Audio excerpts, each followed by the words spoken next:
I'd like to move on to the next item on the agenda. It's event initial report concerning an heavy water leak during maintenance, April 14, 2015, at the OPG Darlington Nuclear Generation Station, as outlined in CMD 15M21. I understand that Mr. Duncan is here to help us with this. You can still hear us, right?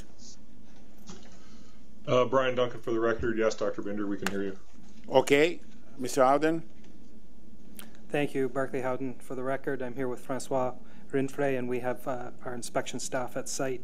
The only thing we have to add is we have now received the detailed report, which just came in this week. We haven't had a chance to go through it in detail, but we've had a high-level review. We suggest that Mr. Duncan gives you an overview of what OPG is doing as a result of this, and then Mr. Francois Rinfray can make some comments on what we've looked at so far. Okay, Mr. Duncan, the floor is yours. Brian Duncan for the record.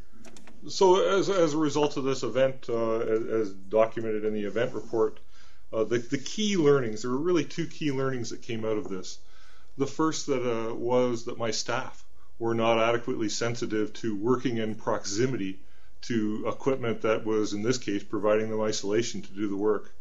The second item that came out of our investigation was that there have been events similar to this at our sister station last year and at other stations within North America, and we had not adequately applied the lessons learned from those other events so that we could incorporate that knowledge and that experience into our own work practices going forward. So one of the things we did immediately following this event was to stand our team down, walk through what had happened, walk through the fact that while workers were working on one valve and very focused on the work they were doing, they were in fact bumping up against an isolating valve that was providing stopping the water flow. And although they had always done that work that way and had done it successfully in the past, that it wasn't acceptable to continue with that practice. It wasn't acceptable to live with what we'd always done, and that we needed to be more sensitive and more aware of proximity, body position, and just the simple mechanics of if you're working on this device, what else is around you and what do you have to do about it. So we started there. We started with that. We started with a review of all of the work that we had ongoing with our supervisors, our maintenance, and our operations supervision in the field to see if there were other work activities out there that had similar impingements, if you will, or similar interferences from just from the location, physical locations. We are continuing to do that as we plan work and as we schedule work into our online and outage programs to look in each and every instance to ensure that our staff have considered the situation that they'll be working under and the equipment in the proximity. Going forward, as part of our investigation, there are obviously some other actions we're going to take. We're going to use some dynamic learning activities, which essentially are we have mock-ups of systems and components that we're going to retrain and refresh our staff through training on, where we're going to put them in situations where they have to make decisions, where they have to work on a device that's in a very cramped location, for example, or where there are other pieces of equipment nearby. And they're going to have to look and recognize, wow, while working on this, I could hit that. What do I need to do with that? How do I need to protect it? How do I need to guard it? Do I need to lock and block it? Do I need to do some other kind of protective means to carry on? We believe those sorts of dynamic learning activities will help really deliver the message and get our folks thinking about every possible permutation and combination that could exist while we maintain this plant, and look forward to seeing improved performance, improved recognition from those staff as to what kind of situations they could find themselves. The other area we're going after is to understand how this operating experience that has existed in the industry, why didn't we learn from this sooner? Why did we not take that information from our sister station and incorporate that into our work planning processes earlier? We believe, we do an awful lot of work around learning from our own mistakes and learning from others. And here's a case where we didn't take those lessons to the fullest extent. We didn't take advantage of them as well as we could have or should have. And we're going to look back, and in fact, what we're looking at now is looking back over the last year to year and a half of events around the industry and see if we have applied that learning in each and every one of those cases as broadly as we should have.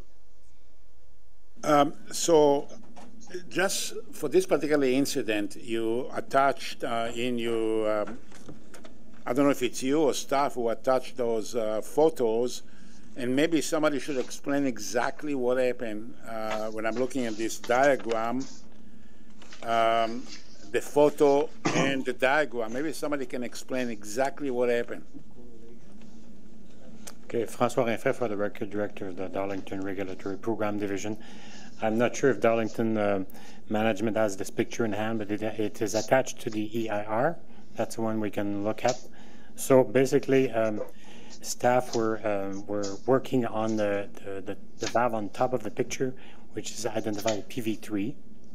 In order to reach PV3 properly, one maintainer would have to stand somewhere around, over, or all around V1.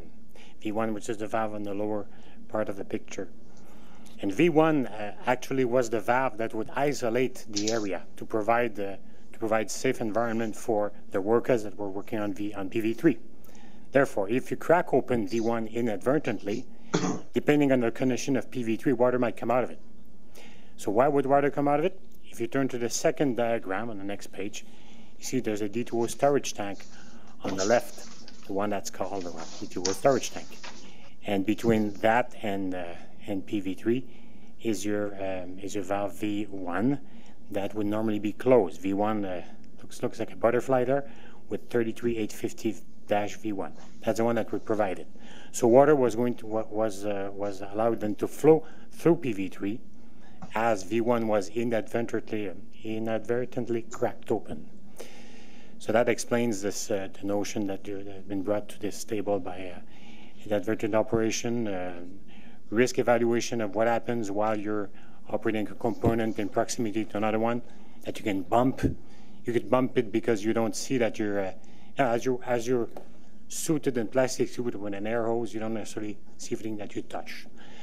So that's the area of the work planning that needed to be reviewed. Just to understand, so somebody opened up the V1 and V3 was already open? PV3 was being yes. PV3 was already being was under maintenance. So basically, okay, authorized to be worked on for its planned maintenance. Okay, thank you.